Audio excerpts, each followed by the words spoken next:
Hello and welcome to Wonder of Learning channel. Today we'll be learning Aesop's Fables for Children, Book 4. In this lesson we will read and listen to 9 Aesop's Fables and the moral to each story.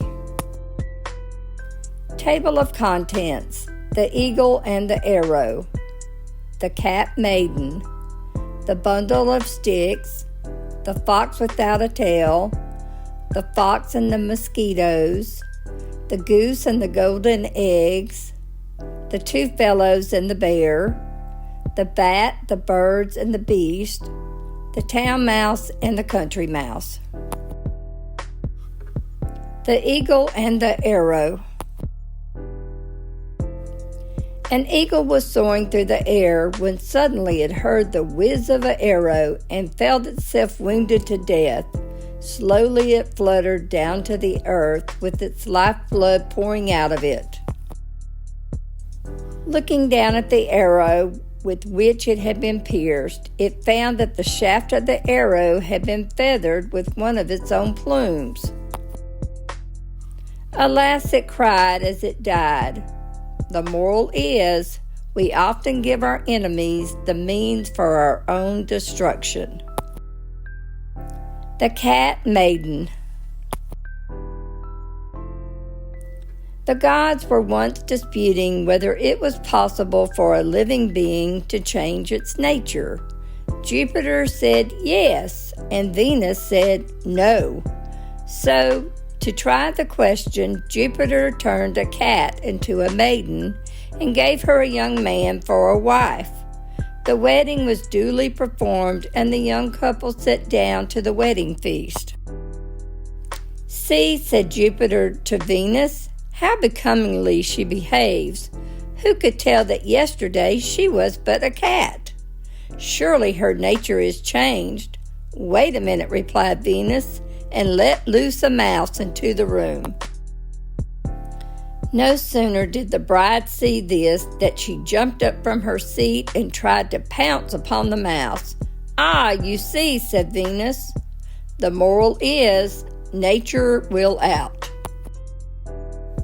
The Bundle of Sticks. An old man on the point of death summoned his sons around him to give them some parting advice. He ordered his servants to bring in a faggot of sticks and said to the eldest son, "Break it." The son strained and strained, but with all his efforts was unable to break the bundle. The other son also tried, but none of them was successful. "Untie the faggot," said the father, "and each of you take a stick." When they had done so, he called out to them, "Now break!" and each stick was easily broken.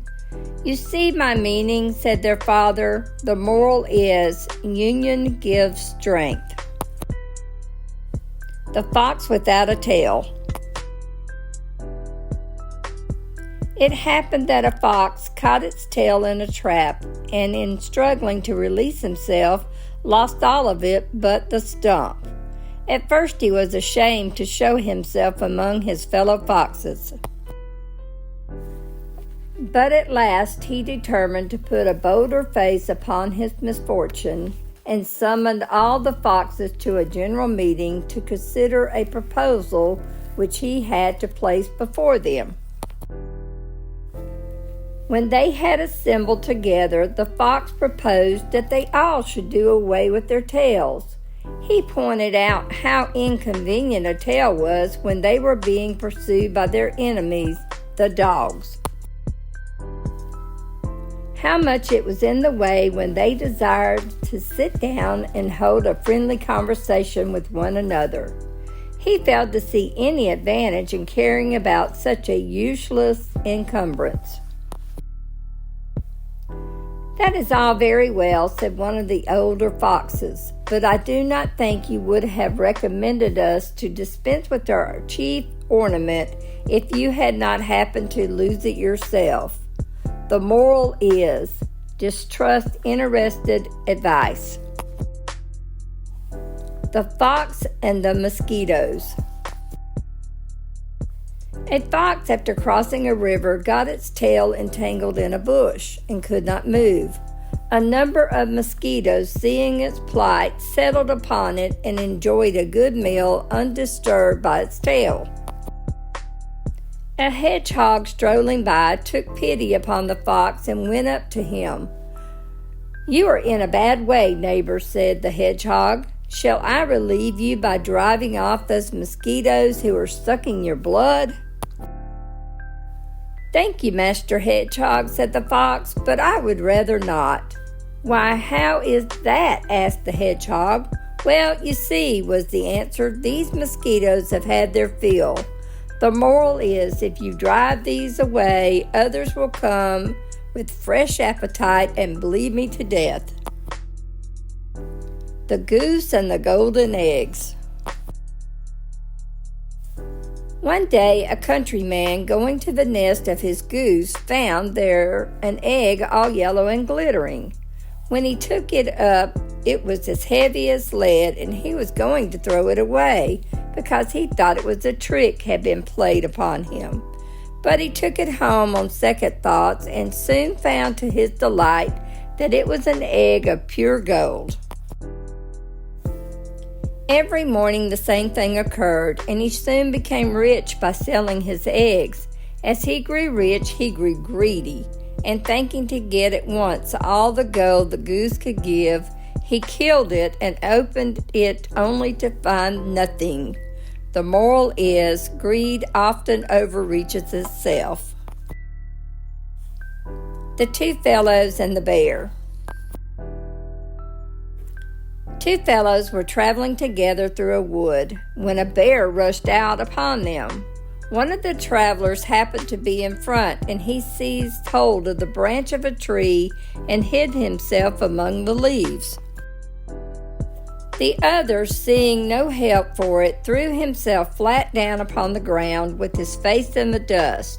The bear, coming up to him, put his muzzle close to his ear and sniffed, but at last with a growl he shook his head and slouched off, for bears will not touch dead meat. Then the fellow in the tree came down to his comrade and laughing said, "What was it that the master baron whispered to you?" "He told me," said the other, "never trust a friend who deserts you in a pinch." The moral is, never trust a friend who deserts you in a pinch. The Bat, the Birds, and the Beast. A great conflict was about to come off between the birds and the beast. When the two armies were collected together, the bat hesitated which to join. The birds that passed his perch said, "Come with us," but he said, "I am a beast." Later on, when the beasts who were passing underneath him looked up and said, "Come with us," but he said, "I am a bird." Luckily, at the last moment, peace was made and no battle took place. So the bat came to the birds and wished to join into the rejoicings, but they all turned against him and he had to fly away. He then went to the beast, but soon had to beat a retreat, or else they would have torn him to pieces. "Ah," said the bat, "I see now. The moral is, he that is neither one nor the other has no friend." The Town Mouse and the Country Mouse. Now you must know that a town mouse once upon a time went to visit his cousin in the country. He was rough and ready, this cousin, but he loved his town friend and made him heartily welcome. Beans and bacon, cheese and bread were all that he had to offer, but he offered them freely. The town mouse rather turned up his long nose at this country fare and said, "I cannot understand, cousin, how you can put up with such poor food as this. But of course you cannot expect anything better in the country. Come you with me and I will show you how to live." When you have been in town a week, you will wonder how you could have ever stood a country life. No sooner said than done. The two mice set off down for the town and arrived at the town mouse's residence late at night. "You will want some refreshment after our long journey," said the polite town mouse, and took his friend into the grand dining room. There they found the remains of a fine feast, and soon the two mice were eating up jellies and cakes and all that was nice. Suddenly they heard growling and barking. "What is that?" said the country mouse. "It is only the dogs of the house," answered the other. "Only," said the country mouse. "I do not like that music at my dinner." Just at that moment the door flew open and in came two huge mastiffs, and the two mice had to scamper down and run off. "Goodbye, cousin," said the country mouse. "What, going so soon?" said the other. "Yes," he replied. "The moral is, better beans and bacon and peas than cakes and ale and fear." In this lesson, we read and listened to 9 Aesop Fables and their morals. Thank you for learning with us today. If you like this video, please like, share, and subscribe to our channel and share it with your friends. We hope you'll join us again soon for another lesson on Wonder of Learning.